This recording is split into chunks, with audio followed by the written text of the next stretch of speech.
Since 1947, Pakistan has had over 20 prime ministers. And guess how many have finished a full 5 year term? Exactly zero. Zilch, a big fat political goose egg. Even the record holder, Yusuf Raza Gilani, managed just 4 years and 86 days before the Supreme Court ousted him. So why can't anyone survive? Is the PM's chair cursed? Does the Constitution have an eject button wired straight to the Army's office? Or is this just politics? Pakistani edition. Chapter 1. The original short timer. The very first PM, Liaquat Ali Khan, barely got started before being assassinated in 1951, right there in Rawalpindi, the city where another PM, Benazir Bhutto, would be killed decades later. At this point, Rawalpindi needs a giant, not a good place for PM sign at city limits. Chapter 2. The Revolving Door Years. Khawaja Nazimuddin was Pakistan's second PM. He was fired by the Governor General like an underperforming PM. And yes, the Governor General back in 1953 had that power. Pakistan was still running on the colonial era Government of India Act of 1935, which handed the Governor General sweeping powers, like the ability to sack a prime minister and dissolve parliament, no vote required. Ghulam Muhammad, then Governor General, used this political guillotine on Khawaja Nazimuddin, even though Nazimuddin still had parliament support. It was a British holdover built for kings, not democracies. And it set the precedent that in Pakistan, you could lose the job just because the guy with a bigger chair didn't like your performance. Muhammad Ali Bogra from 1953 to 1955, a charming diplomat plucked straight from Washington to be PM, drafted the famous Bogra formula to balance East and West Pakistan. But while he was busy playing constitutional chess, Governor General Ghulam Muhammad, yes, it's the same guy that sacked the previous prime minister, he simply flipped the board, dissolving the Constituent Assembly in 1954. Bogra lingered as a caretaker under Iskander Mirza before being replaced, like a decorative lamp moved to the corner during office redecorating. Hussein Shahid Surawardi, 1956 to 1957, veteran politician from East Pakistan and Awami League founder, championed the one unit scheme to balance East and West, but his coalition was stitched together with political duct tape. Foreign policy rifts and regional tensions tore it apart in less than a year. Coalition gone, and so was he.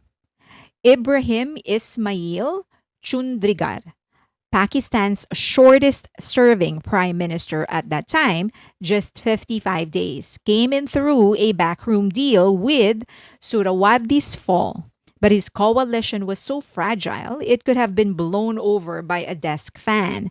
Lost a key vote on electoral reforms, lost his majority, and packed up before he'd even found a good teacups in the PM's kitchen. Feroz Khan Noon, 1957 to 1958, seasoned diplomat and politician, secured the return of Gwadar from Britain.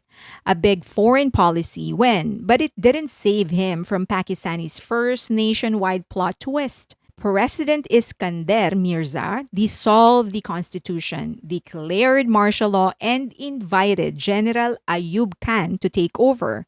Noon went from prime minister to political casualty in a single day. Chapter 3. Blink and You Miss It Rains. Nurul Amin, 1971 lasted 13 days. That's shorter than a Netflix limited series because the country was literally breaking apart during the Bangladesh Liberation War. The job title aged faster than milk.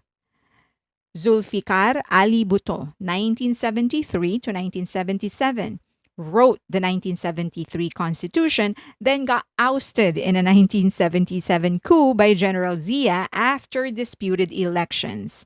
The post edit of his career ended with an execution. Benazir Bhutto, 1988 to 1990, and 1993 to 1996, fired twice by presidents she herself appointed, each time over corruption allegations. In Pakistan, that's less than bad luck and more bad HR policy.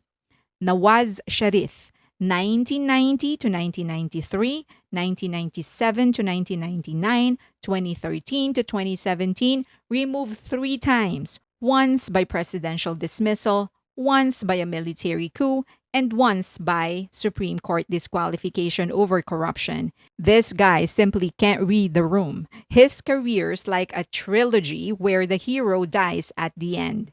Every dang time. Chapter 4. So, why does this keep on happening? Well, military influence. Think of the army as Pakistan's ultimate HR department. If they don't like the PM's performance, the exit is non negotiable. Presidential power plays. Until the 2010s, presidents could sack PMs on a whim, and they did. Judicial drama. Supreme Court disqualifications have sent more PMs home than voters have. Chapter 5. The current holder of the hot seat. Enter Shebaz Sharif, back in the chair since March 2024, courtesy of a coalition deal already dripping in accusations of election irregularities as of August 2025. He's still there. But in Pakistan, the clock is always ticking. For 77 years, Pakistan has perfected the art of interrupted term. Prime ministers come and go, but the first 5 year mark remains as elusive as a clean cricket match without controversy. Will Shehbaz Sharif break that curse, or will he, like every single one before him, step off the stage before the final act? Stay tuned. In Pakistan, politics isn't a marathon, it's an obstacle course with landmines.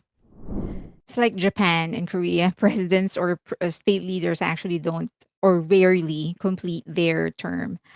Okay, I hope you found that interesting. As always, I love sharing anything about Asian culture, entertainment. And if you have any requests, let me know.